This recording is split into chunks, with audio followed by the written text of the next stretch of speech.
तभी हम देखते हैं कि लू यहाँ पर डॉक्टर जियांग की सारी बातें सुन रहा होता है और फिर बोलता है कि यकीनन वो इसकी प्यारी बातों में आ गई होगी। इसके बाद हम शीलान को देखते हैं जो कि खाना बना रही होती है और साथ ही उसका आज यहाँ पर आखिरी दिन होता है, तो वो बहुत ही टेस्टी और सबका फेवरेट खाना बना रही होती है। फिर हम देखते हैं कि डेप्यूटी डायरेक्टर शीलान से बोलते हैं कि मुझे तो पता था कि आज का खाना ज़बरदस्त होगा। फिर डायरेक्टर मैडम यहाँ पर बोलती हैं कि क्यों, आज कोई खास बात है क्या? तो डेप्यूटी डायरेक्टर मैडम को बताते हैं कि शीलान का आज यहाँ पर आखिरी दिन है। तो डायरेक्टर मैडम यहाँ पर बोलती हैं कि शीलान आज ही जा रही है क्या? तो डेप्यूटी डायरेक्टर बोलते हैं कि मैंने तुम्हें बताया तो था, तुम भी भूल जाती हो। अभी शीलान भी वहाँ पर आ जाती है और उनसे बोलती है कि मैं आपसे मिलने आया करूँगी। फिर यहाँ पर डेप्यूटी डायरेक्टर बोलते हैं कि साथ में गिफ्ट्स भी लाना।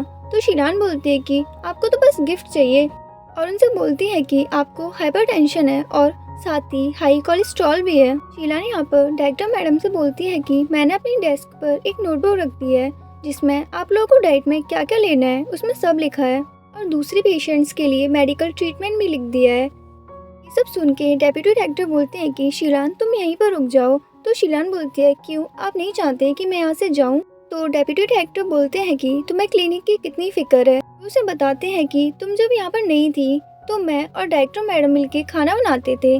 तभी डायरेक्टर मैडम बोलती हैं कि हाँ, तुम बहुत अच्छा खाना बनाते हो। डेप्यूटी डायरेक्टर यहाँ पर शीलान को समझाते हैं कि तुम सिर्फ अपने काम पर फोकस करना और फिर से किसी सीनियर को नाराज़ मत करना। फिर हम देखते हैं कि जब शीलान वहाँ से जा रही होती है तो डायरेक्टर मैडम और डेप्यूटी डायरेक्टर बहुत ही सैड हो जाते हैं, पर वो उसके लिए खुश भी थे कि फाइनली वो आंशिंग हॉस्पिटल वापस जा रही है। नेक्स्ट सीन में हम लू को देखते हैं जो कि कार में सो रहा होता है और साथ ही वो शीलान के साथ अपने बिताए हुए मोमेंट्स याद कर रहा होता है। तभी एकदम से उसकी आँख खुलती है। फिर असिस्टेंट बोलता है कि बुरा सपना देखा क्या? तो लू यहाँ पर बोलता है कि नहीं। फिर वो सोचता है कि मुझे उसके सपने क्यों आ रहे हैं। यहाँ पर हमारा बेचारा हीरो ये समझ नहीं पाता है कि उसको शीलान से प्यार हो गया है। फिर हम देखते हैं कि शीलान फाइनली अपनी फ्रेंड जिया के पास शहर वापस आ गई होती है। तभी उसकी फ्रेंड आती है और वो उससे बोलती है कि मुझे देखने दो। फिर वो उससे बोलती है कि तुम कितनी पतली हो गई हो। फिर जिया शीलान से बोलती है कि तुम 3 महीने कहकर गई थी, पर आज इतना वक्त हो गया, मैं कितना सैड हो गई थी तुम्हें पता है? तो शीलान बोलती है कि मुझे पता नहीं था कि इतना वक्त लगेगा। तो शीलान यहाँ पर जिया का रूम देख के बहुत ही शॉक्ड रह जाती है क्योंकि वहाँ पर सारी चीज़ें इधर उधर डली थी। तभी हमें यहाँ पता चलता है कि जिया एक कैफ़े में काम करती है, उसके साथ ही वो एक राइटर भी है। शीलान यहाँ पर जिया को राइटर कहती है तो जिया उससे बोलती है कि मुझे राइटर मत कहो, अगर मेरे कलीग्स जान जाएंगे कि मैं सीईओ और उनकी वाइफ के ऊपर लव स्टोरी लिख रही हूँ तो वो मेरा मजाक उड़ाएंगे। तो शीलान यहाँ पर जिया से बोलती है कि तुम कैफे में काम छोड़कर फुल टाइम राइटर क्यों नहीं बन जाती?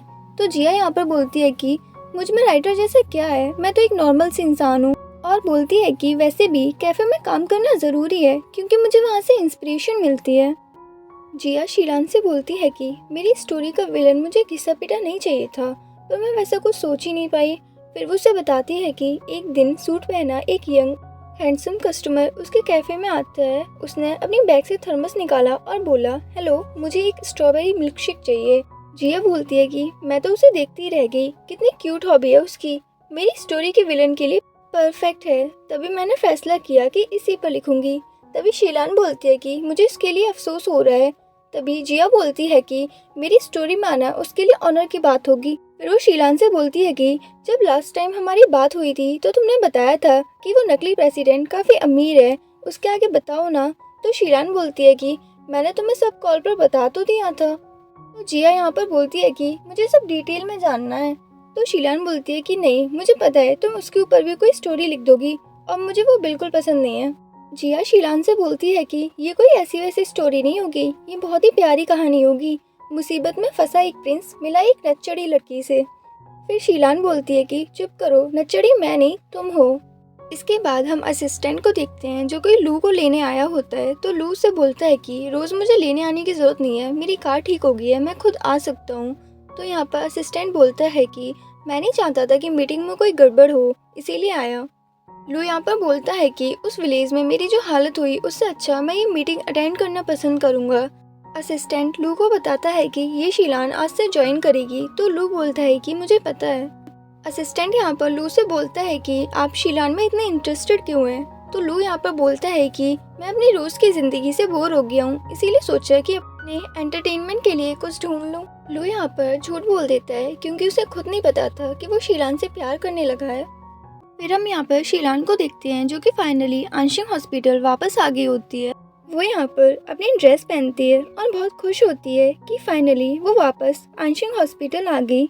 नेक्स्ट सीन में हम एक डॉक्टर को डॉक्टर जियांग के साथ देखते हैं जो कि उनसे पूछते हैं कि जो डॉक्यूमेंट्री होनी थी उसका शूट कब से है।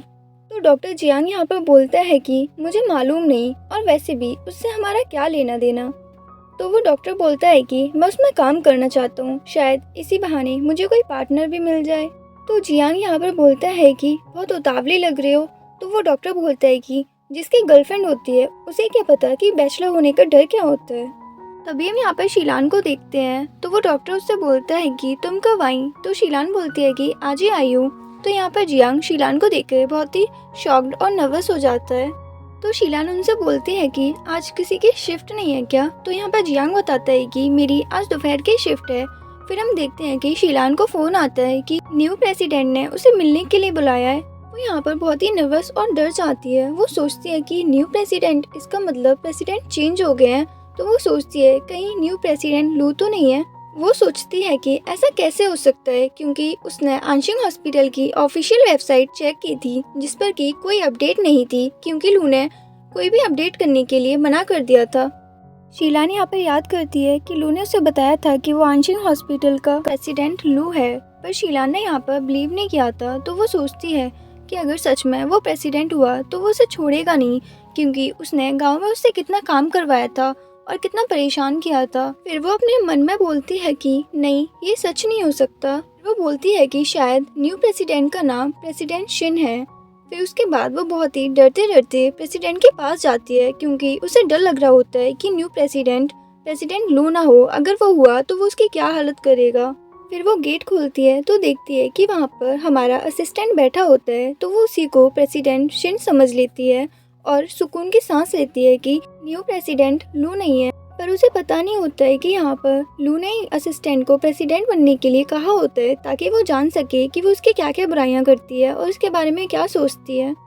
वह शीलान बताती है कि मैं हूँ ये शीलान। तो असिस्टेंट उसको बैठने के लिए बोलता है। फिर असिस्टेंट यहाँ पर लू की बुराई करते हुए बोलता है कि गाँव में आपको कोई बहरूपिया मिला था क्या? तो शीलान यहाँ पर बोलती है कि ये आपको कैसे पता? तो असिस्टेंट पूछता है कि मिला था या नहीं। तो शीलान भी यहाँ पर लू की बुराई करती है और बोलती है कि हाँ मिला था और मैंने उसी का झूठ पकड़ा था। फिर असिस्टेंट बोलता है कि अच्छा काम किया आपने। तो शीलान यहाँ पर हंसते हुए बोलती है कि थैंक यू। तभी असिस्टेंट लू से बोलता है कि प्रेसिडेंट चाय पी लीजिए, कुछ ही देर में मीटिंग शुरू होने वाली है।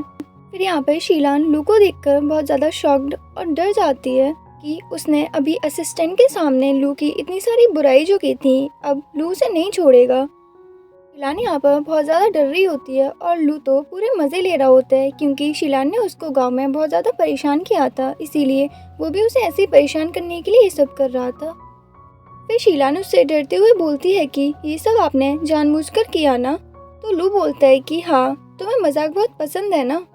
तो शीलान यहाँ पर बहुत ज़्यादा डर रही होती है। तो लू उसके मज़े लेते हुए कहता है कि घबराओ मत, मैं तुम पर तुम्हारी तरह शक करने वाला नहीं हूँ। उससे स्माइल करने के लिए बोलता है।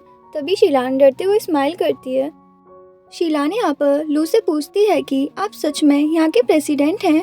तो लू हंसकर बोलता है कि तुम्हें अब भी कोई शक है? लू शीलान से बोलता है कि चाय पियोगी? तो शीलान डरकर बोलती है कि नहीं नहीं थैंक यू। तो लू उससे बोलता है कि टेस्ट कर देखो, ये मुझे प्रेसिडेंट गाँव ने दी है। फिर शीलान यहाँ पर याद करती है कि उसने लू से गाँव में क्या क्या काम करवाया था। फिर वो सोचती है कि अब ये मुझसे पूरा बदला लेगा और बहुत ही परेशान और सैड हो रही होती है। पर लू तो यहाँ पर सिर्फ शीलान से मज़े ले रहा होता है। फिर शीलान यहाँ पर कुछ ज़्यादा ही डर गई होती है। तो वो लू से बोलती है कि गांव में मेरा दिमाग ठिकाने पर नहीं था, मैंने आपको परेशान किया, आपसे सारे काम करवाए, उसके लिए मुझे माफ़ कर दीजिए, आई एम सॉरी। फिर लू यहाँ पर शीलान से बोलता है कि तुमने जो किया सही किया। गाँव में नकली मेडिसिनल वाइन बेचकर लोगों को लूटने वाले कई धोखेबाज हैं और मुझे तो ग्रैनी फैंग ने भी पहचान लिया था। तुम्हारा इंटेंशन सही था। तो शीलान यहाँ पर थोड़ी सी कॉन्फिडेंस में आती है और बोलती है कि हाँ वही तो। लू बोलता है कि तुम्हारा इंटेंशन सही था पर तुमने सब गड़बड़ कर दी, क्या कहती हो? तो शीलान बोलती है कि हाँ आप सही कह रहे हैं। शीलान यहाँ पर बहुत ज़्यादा सैड हो जाती है। तो इसी के साथ हमारा ये एपिसोड यहीं पर ख़त्म हो जाता है।